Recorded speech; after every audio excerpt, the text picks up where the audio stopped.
présentée ce matin par Monsieur le Premier ministre, qui a bien noté les questions qui ont été posées. Nous allons lui retourner la parole pour les réponses à apporter à ces questions. Monsieur le Premier ministre, nous vous passons la parole. Merci.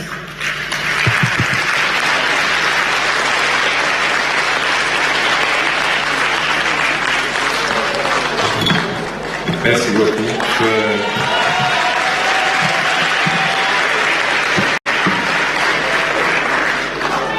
Je vais répondre pêle-mêle.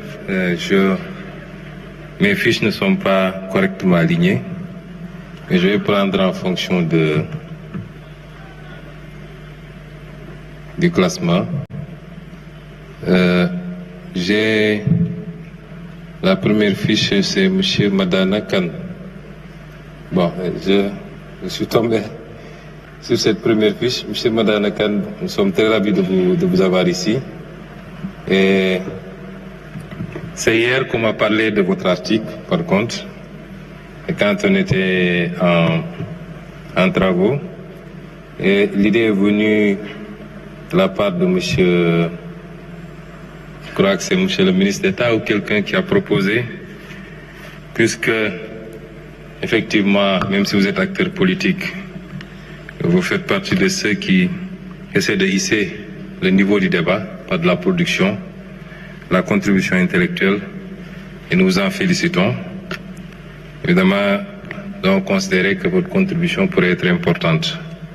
C'est hier qu'on en a parlé, effectivement, et c'est par la suite qu'on m'a envoyé votre contribution.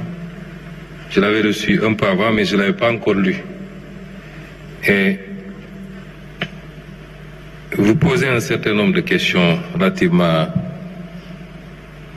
au benchmarking sur les travaux antérieurs dans le même sillage, notamment le PREF de 1979.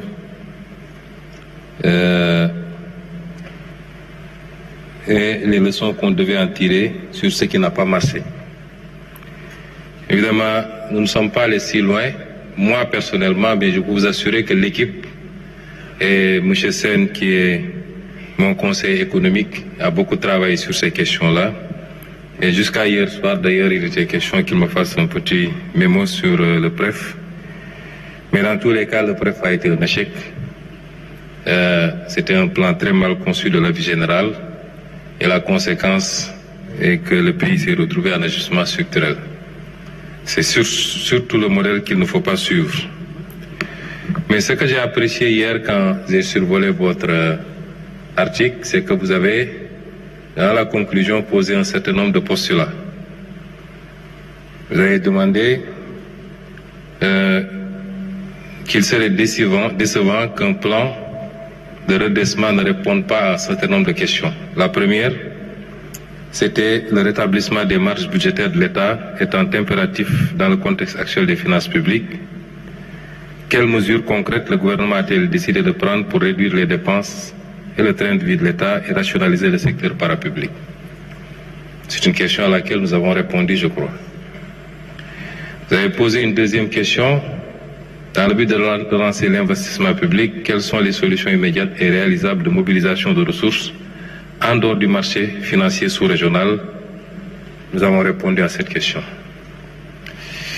Dans le but de relancer l'investissement privé interne, quelles sont les mesures concrètes que le gouvernement va prendre pour rétablir la confiance des acteurs économiques et s'assurer par ailleurs que les montants que l'État compte injecter au titre de l'appurement des arriérés des paiements soient réinvestis dans l'économie? Nous avons répondu à cette question. Sauf les mesures pour que les montants soient réinvestis. Je vous ai dit que nous sommes impuissants quand même à tordre le bras à une entreprise d'orienter son investissement dans tel ou tel autre sens. Vous avez dit, dans le but de relancer l'investissement privé international, quelles sont les réformes concrètes prévues au Code des investissements, au Code des douanes, au Code général des impôts? Nous avons répondu à cette question puisque les réformes seront bientôt finalisées pour ces différents codes. Dans le but de relancer l'activité économique dans les secteurs primaires, secondaires et tertiaires, quelles sont les mesures incitatives et réformes précises décidées par le gouvernement? Ça, c'est dans les différents codes. Dans le but de relancer la consommation intérieure, quelles sont les mesures que le gouvernement a décidé de prendre pour augmenter le pouvoir d'achat des différentes tranches de la population, y compris les salariés du public et du privé. Nous avons répondu à cette question quand nous avons développé sur les axes de la réforme et sur les impacts attendus. Quelles sont les réformes précises envisagées, notamment dans le Code du travail et le Code général des impôts, pour favoriser l'insertion et l'emploi des jeunes? Le Code du travail est quasiment finalisé, le ministre du Travail est ici. Je crois que dans les prochains jours, il sera certainement approuvé en Conseil des ministres et présenté à l'Assemblée. Donc, vous avez posé un certain nombre de postulats. Ce qui a été présenté ici répond quasiment à toutes vos questions. Maintenant, vous déplacez légèrement le curseur pour entrer dans les filières, l'agriculture, la pêche, etc. Je l'ai dit, ce plan, évidemment, sur un point, nous pouvons trouver un consensus, et c'est un débat que j'ai eu avec le ministre de l'économie jusqu'à hier. Est-ce que c'est un plan de redressement des finances publiques ou est-ce que c'est un plan de redressement économique et social? Si on s'était limité à la première partie du plan, notamment les mesures de mobilisation de ressources pour nous permettre d'avoir une marge sans pour autant développer sur le reste, notamment les axes et les impacts sur lesquels nous avons visé particulièrement des retombées économiques et sociales, votre question aurait pu avoir sa pertinence et j'aurais accepté qu'on fait un plan de redressement des finances publiques. Mais ce plan va au-delà. Il ne règle pas toute la problématique économique, je suis d'accord, mais il va y contribuer de manière substantielle. Il ne réglera pas toute la problématique sociale, mais la partie publique de la problématique sociale pourra trouver solution à travers ce plan. Et donc, je crois que ce plan est totalement différent du PREF, du PREC, du PRES et de tous les autres plans qui ont été, et j'ai pris sur moi-même de développer 2 ou 3 slides sur les différences entre ces différents plans.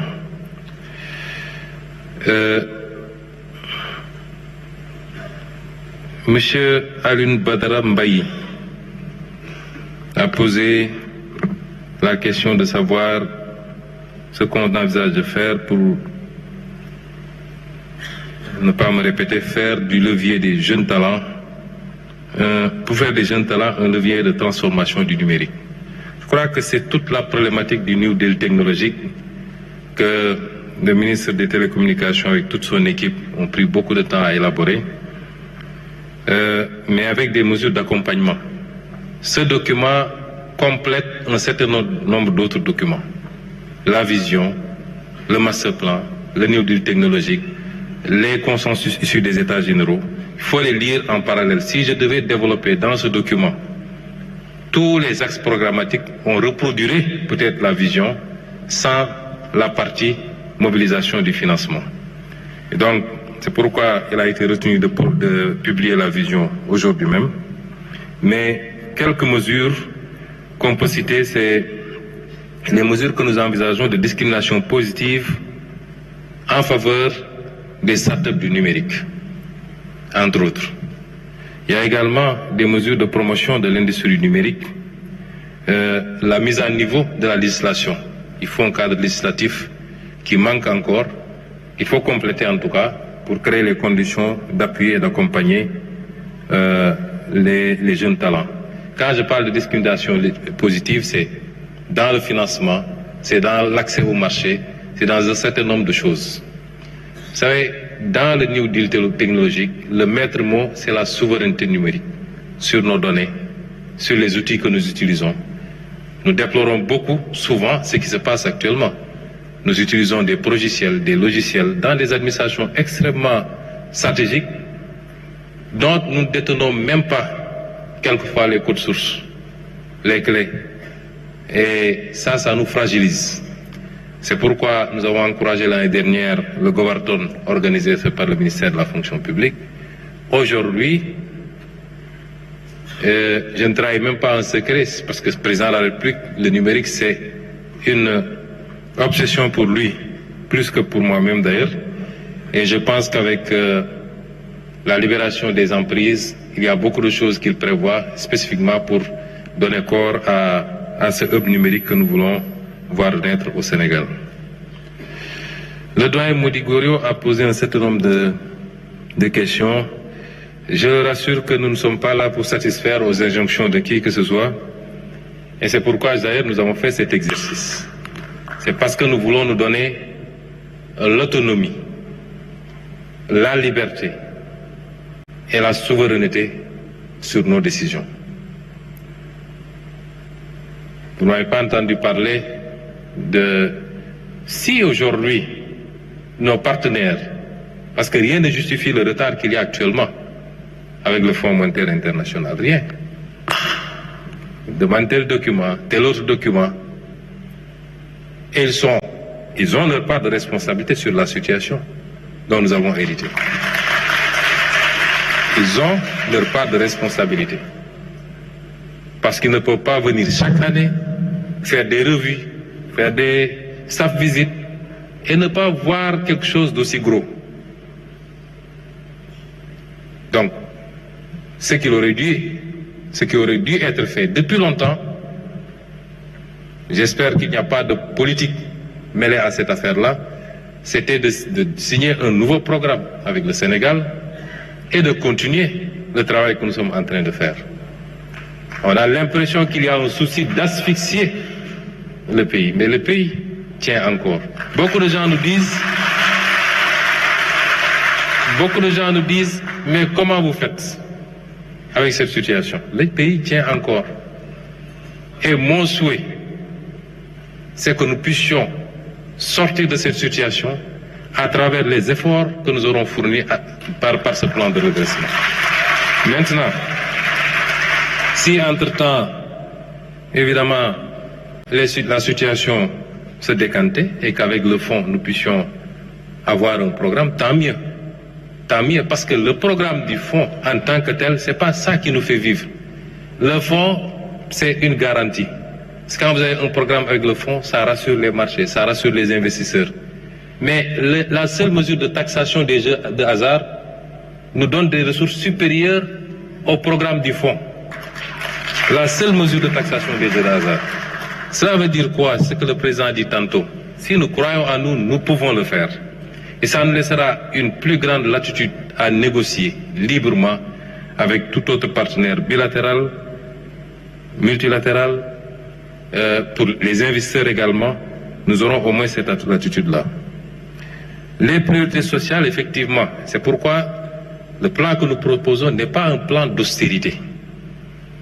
Un plan d'austérité vise à comprimer les dépenses, à limiter les offres en biens et services, les services sociaux, pour pouvoir rétablir des équilibres.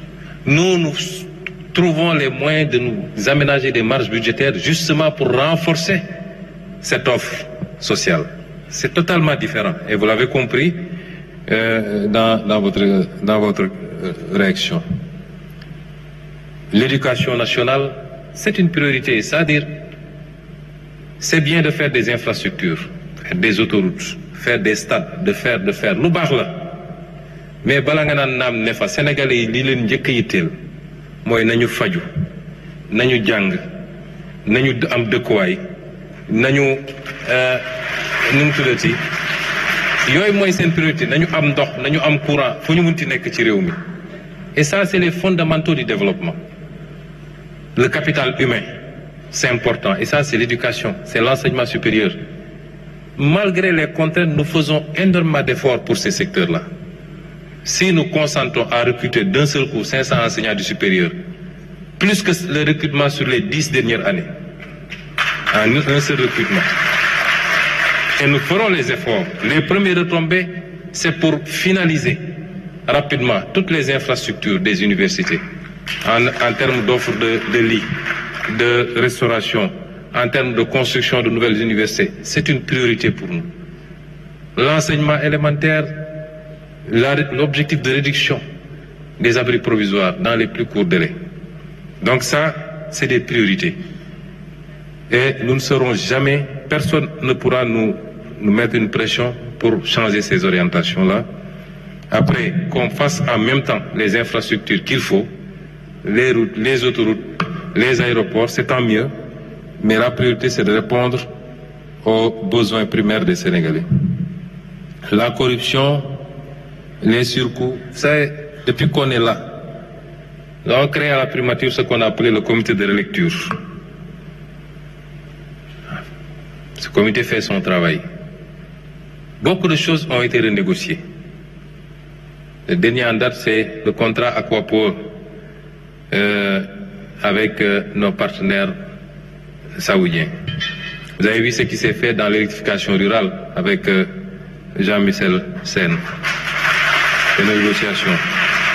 Les infrastructures, la construction des hôpitaux, la construction des salles de classe. Nous avons pu, par exemple, faire des économies de 30 milliards sur la construction des salles de classe. C'est 2000 salles de classe supplémentaires qu'on ajoute dans la construction.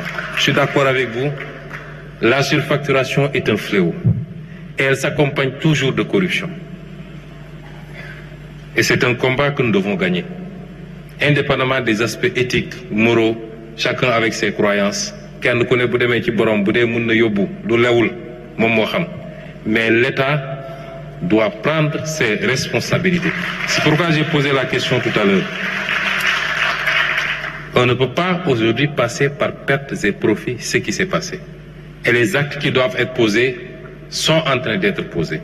Il faut qu'il y ait des gens qui répondent. On ne peut pas vous confier le destin d'un pays.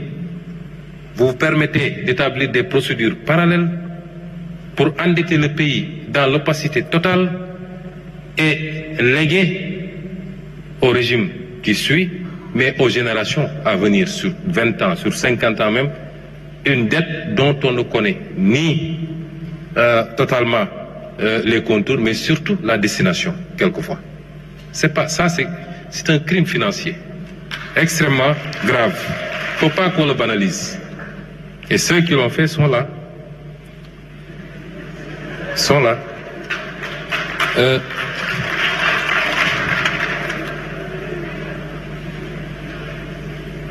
Oui, je suis d'accord pour les mesures d'accompagnement. C'est toute la stratégie de modernisation de notre administration. Oui, nous avons des fonctionnaires compétents, pour la plupart, intègres, pour la plupart. Vous savez, le phénomène de la corruption, le problème c'est qu'il y a un noyau qui s'y livre de manière exponentielle et souvent, malheureusement, on jette l'opprobre sur toute l'administration. Je peux vous assurer, pour avoir été fonctionnaire moi-même pendant longtemps, qu'il y a des fonctionnaires extrêmement intègres dans les différentes administrations. Mais il faut moderniser cette administration. On n'a pas encore une administration totalement orientée développement. Nous sommes tous d'accord. Les questions de célérité dans le traitement des dossiers en sont une preuve. D'où la politique de modernisation, la digitalisation des procédures qui permettrait peut-être par un clic souvent de régler des problèmes. L'identité numérique qui est en cours de confection. Il y a énormément de chantiers qui sont en cours et qui, je n'en doute point, permettront de régler, de répondre à certaines de vos préoccupations. La simplification, oui.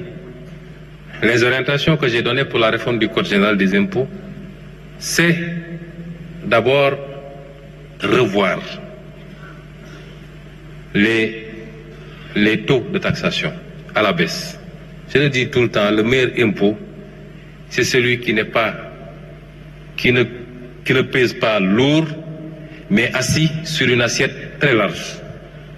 C'est ça qu'il faut rechercher. Je préfère avoir un taux de 5% appliqué sur une assiette de 1 million qu'un taux de 10% appliqué sur une assiette de 1000. Et c'est ce travail-là qu'on est en train de faire. Simplifier également les procédures et les impôts. Il était temps de le faire. Nous ne pouvons pas attendre de terminer l'évaluation de toutes les mesures. J'ai considéré que j'ai peut-être 60 ou 70% de mesures évaluées.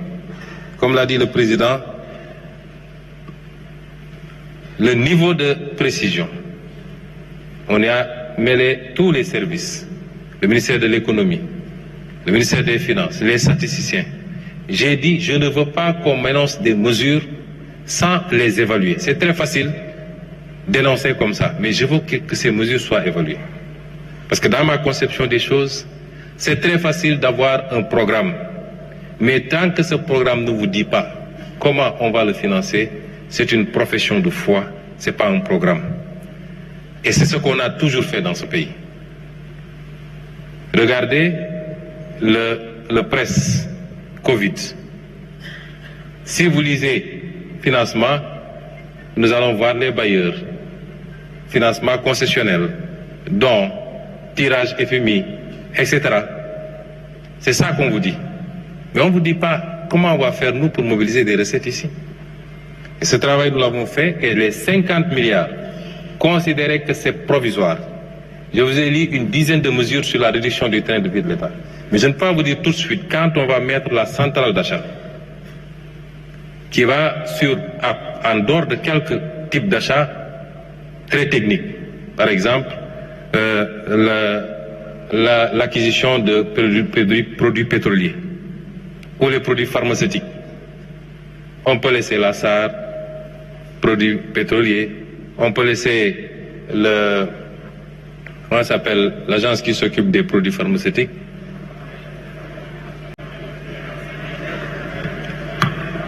La PNA s'occuper de ces secteurs. Mais pour tout le reste, les mobiliers de bureau, les billets d'avion, le matériel informatique, tout ce que vous voulez, si on centralise les expériences ailleurs, c'est qu'un pays comme la France a ce qu'ils appellent l'agence pour les achats de l'État, AAE. Cette agence centralise les achats. Et les statistiques dont nous disposons, c'est que c'est des gains substantiels qui sont réalisés quand vous faites ça. Mais je ne peux pas vous dire tout de suite que ce sera 100 milliards ou 200 milliards. Le travail continue. C'est toutes les mesures sur ce plan-là. Mais j'ai pu vous assurer que toute charge non indispensable, superfétatoire, redondante, sera supprimée de l'administration. Par contre, cela ne veut pas dire aussi qu'il nous faut aller vers le misérabilisme. L'administration a besoin de moyens pour travailler et faire des résultats. Maintenant, nous n'avons pas dit que nous allons... Les mesures d'accompagnement, oui, mais nous n'en sommes pas encore là parce que nous ne sommes pas dans l'optique de tout de suite et maintenant de réduire des emplois. Et il y a un travail qui sera fait d'accompagnement dans les fusions, dans les suppressions de services. Monsieur Abdelaziz Kébé nous parle de marge encore. Oui, il y a énormément de marge encore. C'est pourquoi moi je dis, repartez dans mes écrits, mon livre Solutions de 2018, ce que j'avais dit sur les marges budgétaires dont nous disposons. Et j'avais conclu que ma conviction, c'est qu'on n'a pas encore exploité peut-être le tiers même de nos capacités. Vous avez parlé des dépenses fiscales. Chaque année, je ne sais pas si ça se fait jusqu'à présent, il y a le rapport sur les dépenses fiscales. Nous allons y travailler. Les exonérations, regardez les renégociations dans le domaine des cimenteries par exemple. Mais on ne peut pas avoir une cimenterie qui en phase d'exploitation continue à avoir des exonérations. 15 ans, 20 ans, 25 ans plus tard, elle a des exonérations. Et vous savez c'est quoi? C'est minimum 300 milliards par an que nous perdons. Donc, sur les dépenses fiscales, nous sommes d'accord. Les restes à recouvrer, oui, mais ne prenez pas les chiffres tels quels, parce qu'il y a toujours un stock non viable dans ces restes à recouvrer. Ça a été toujours comme ça, et le travail sera fait pour apurer. Je n'ai pas voulu apurer le patronat, mais il y a la dette fiscale de 1700 milliards, qui n'est pas encore, qui doit être payée, mais on ne va pas vous les demander tout de suite. Je ne veux pas vous apeurer, mais c'est une marge également. Il y a eu des mesures de suspension durant la Covid, mais il y a d'autres types de dettes qui sont là.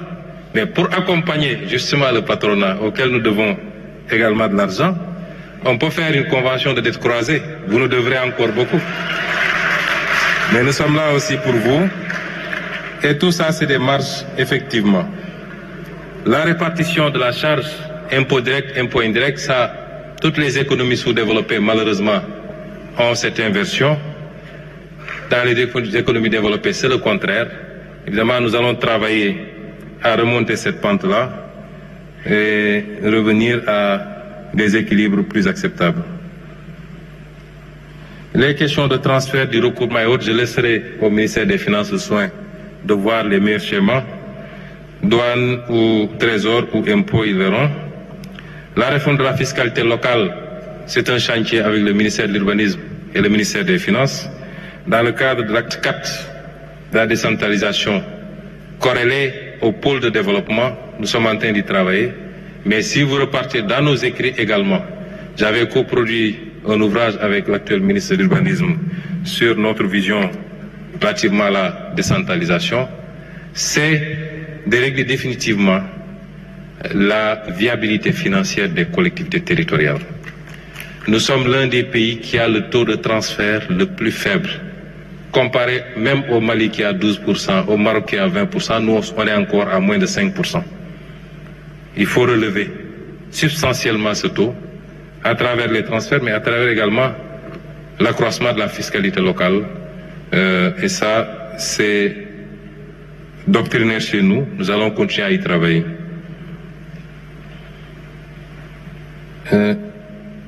La stratégie nationale de la bonne gouvernance, elle va accompagner certainement tous ces textes qui sont faits actuellement et qui concourent tous à cette préoccupation de bonne gouvernance.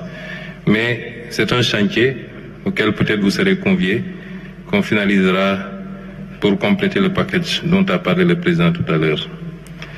Oui, moi je pense que quand on a géré un pays, quelle que soit votre fonction, président, premier ministre, ministre, directeur général, vous ne devez pas pouvoir, au lendemain de la fin de vos responsabilités, prendre la clé des champs. Il faut rester un peu pour qu'on voie si il n'y a pas des choses à vous imputer d'abord. Beaucoup de gens sont sortis du pays, des dossiers les concernant sont ouverts et ça crée une sorte d'impasse juridique où ça rend les procédures beaucoup plus difficiles. Je pense que à un moment donné, peut-être c'est ce qui avait motivé la prise de certaines décisions interdisant certains de sortir du territoire. Beaucoup ont dit que c'était illégal. Et il faudrait peut-être légiférer pour donner une base légale à tout ça et renforcer un peu la reddition des comptes. Madame Mamdiara Ndiaye de la société civile, nous sommes tout à fait ouverts pour impliquer, associer la société civile à ce que nous faisons. Toutes les bonnes volontés, toutes les compétences sont les bienvenues aujourd'hui.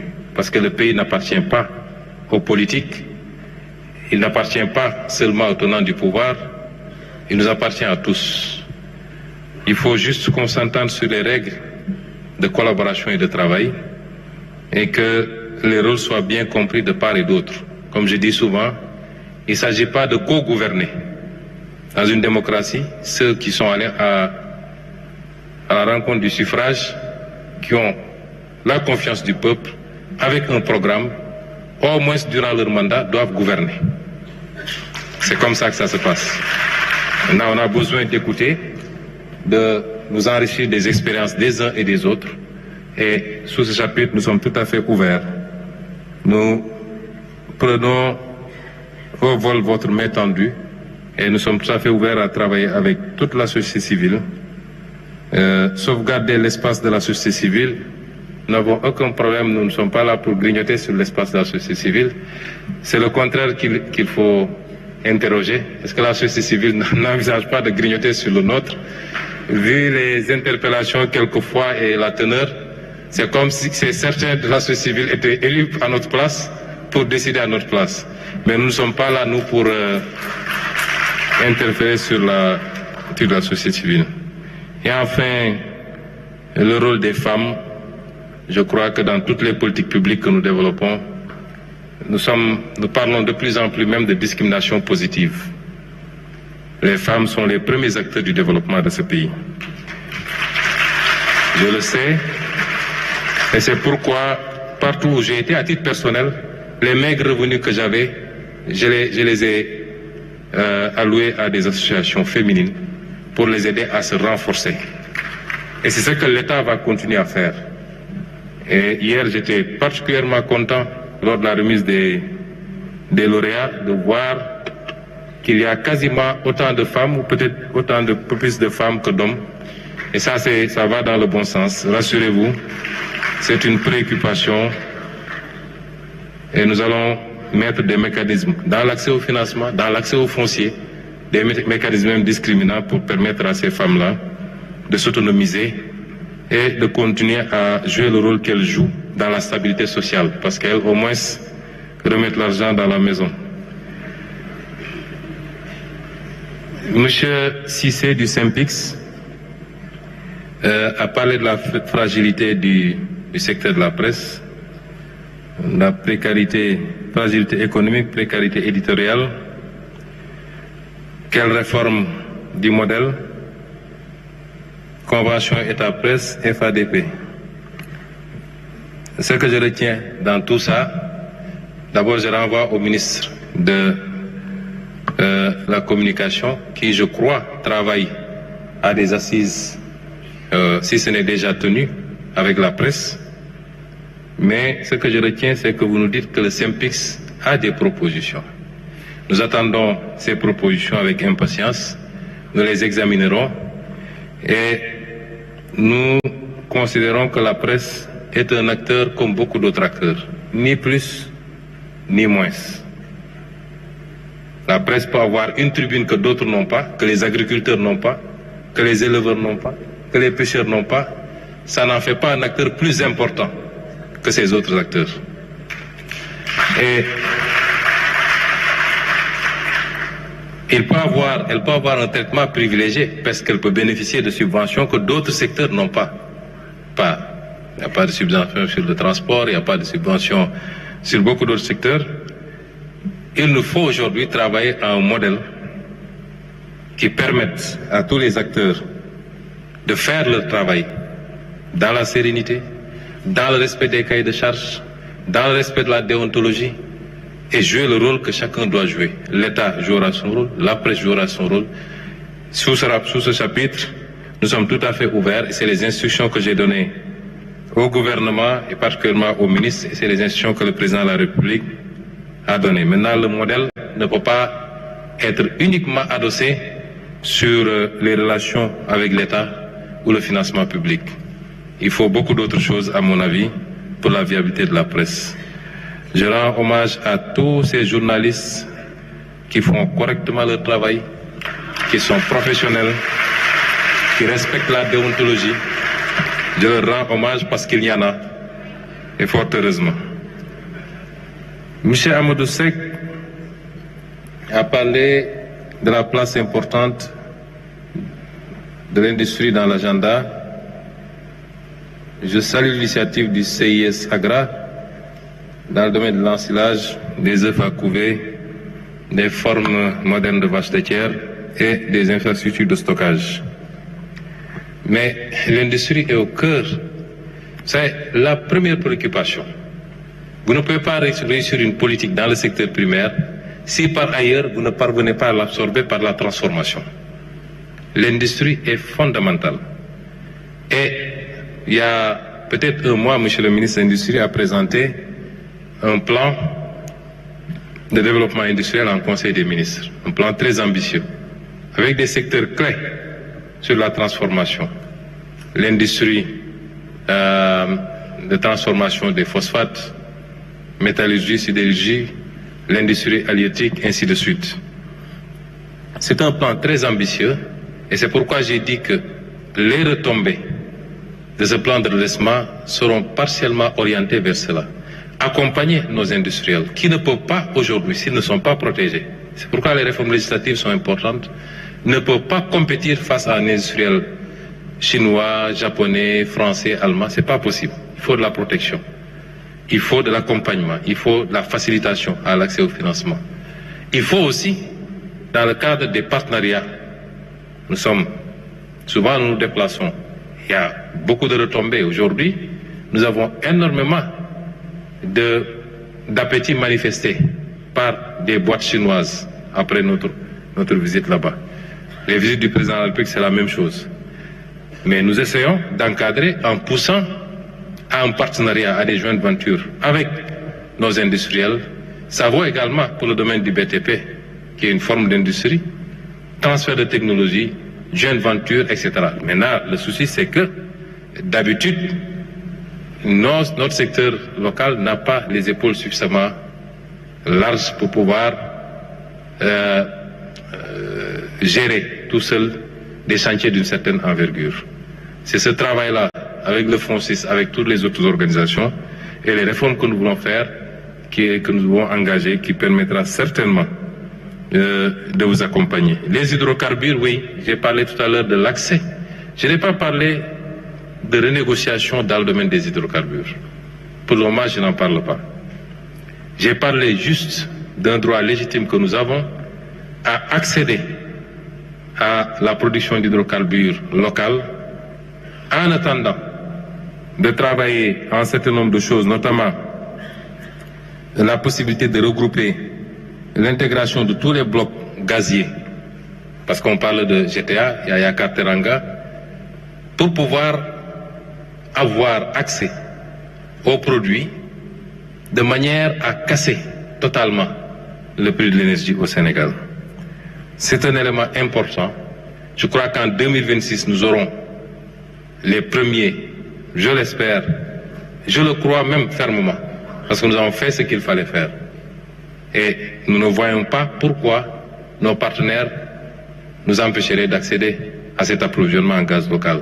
L'objectif principal, c'est de renforcer le gaz to power, le gaz to industry, comme dit le ministère de l'Industrie, mais également l'énergie domestique, de réduire le coût de l'énergie des ménages. Maintenant, nous avons beaucoup d'autres, notamment la mise en place progressive du réseau gazier sénégalais à partir de 2027. Ça a beaucoup contribué à alléger la charge pour les industriels. J'ai parlé de l'accès à l'énergie solaire. Il y a l'accélération du projet SAR 2.0 qui va impacter très positivement, et la contractualisation avec l'État sur des durées beaucoup plus longues. C'est autant de choses que nous voulons faire pour accompagner les champions locaux, qui doivent avoir d'abord une préférence, la préférence sur le marché local, la préférence par rapport à d'autres producteurs qui sont étrangers. Monsieur Ndir des BTP, il parle de... J'ai répondu partiellement parce que, vous savez, moi, j'essaie d'être cohérent. Quand j'étais opposant, je me disais, d'accord, sur des segments où notre secteur privé n'a pas la technologie, où n'a pas les capacités financières, il nous faut trouver le moyen de faire venir des investisseurs. Mais comment faire pour que ça se fasse avec notre secteur privé? Mais sur des segments beaucoup plus légers, et je donnais l'exemple, par exemple, d'une attribution pas loin d'ici à une société étrangère pour construire des immeubles à usage d'habitation. Je me disais quand même, depuis l'indépendance, aussi bien nos entreprises publiques, SICAP, SNHLM, que dans le privé, où il y a énormément de promoteurs qui ont fait de très belles cités, de très belles choses, on ne peut pas quand même laisser ça pour donner ces assiettes-là à des étrangers. Mais s'il faut aller rapidement, par exemple dans le logement social, certainement, il faudra trouver le moyen de faire des PPP, mais le plus important, c'est que l'État sera là pour accompagner le secteur privé. Quand j'étais en Chine, il y avait le secteur privé sénégalais qui était là-bas, beaucoup de conventions ont été signées sous forme de partenariat privé-privé, de joint venture, et nous serons là pour vous accompagner, y compris pour le recyclage des actifs également. C'est important. Notre préférence, c'est le secteur privé national. Si on doit recycler un actif portuaire ou aéroportuaire, etc., la préférence, c'est le secteur privé national. Il faut qu'on commence à y travailler. Si vous n'avez pas les capacités, que vous puissiez, y compris même dans le secteur financier privé, que je n'ai pas voulu développer dans ces slides-là. Je m'en arrête à ça, parce que comme disait l'autre, du secret. Et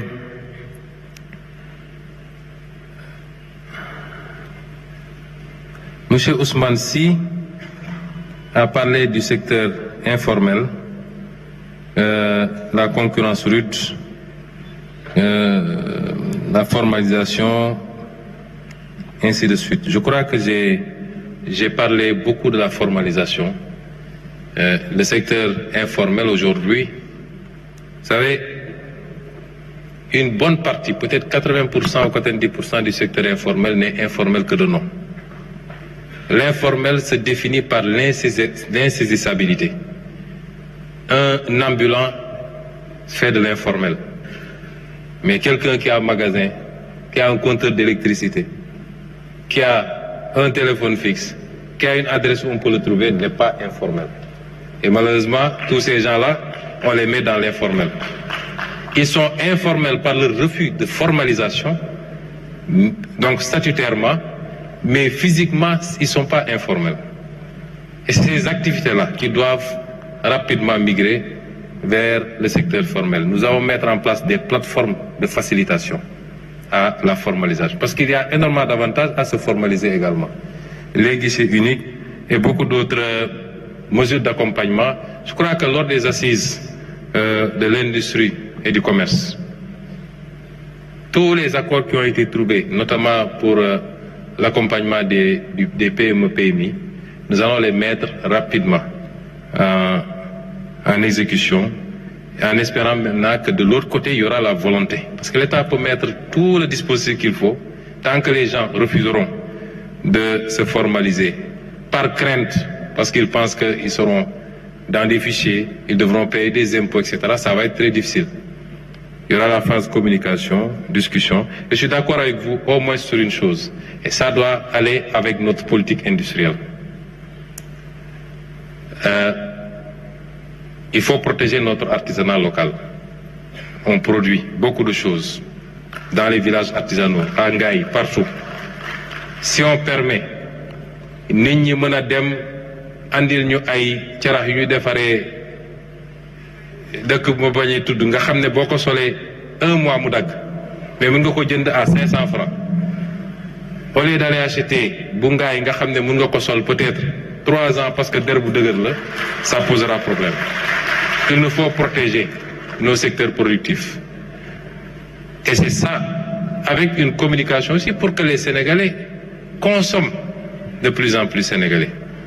Nous faisons l'effort, hein, nous, le président de la République, moi-même, même si on s'habille costume, cravate, la cravate du mot costume, chemise, c'est fait ici, au Sénégal.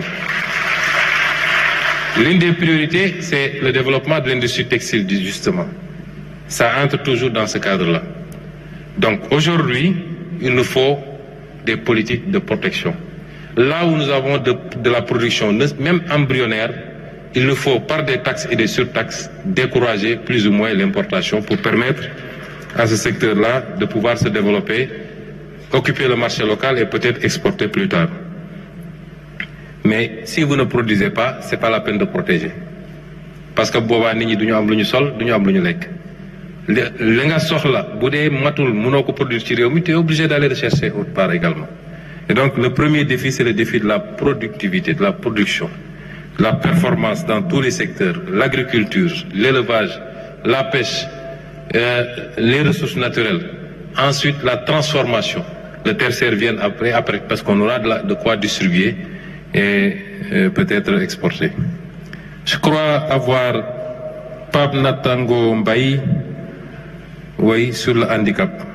Nous sommes très sensibles au handicap. Yow modèle nga exemple nga daaw jotoon naa dalal à la primature ay xale yuy jàng ànd ak ay laago ñii problème mu dégg la ñii problème mu gis la ñii ay membre la et cetera ma dalaloon leen primature après concours général bi ñu am ay engagement yu ñu jëloon te ñu ngi koy suivre te dinañ ci jàpp bu baax am laago mënul exclure nit ci société bi et tu en es la preuve vivante bëri na fii ci salle bi ñoo xam ne boo leen yóbbu woon baccalauréat série S mathématique moom gëwma nañ ci am 3 wala 5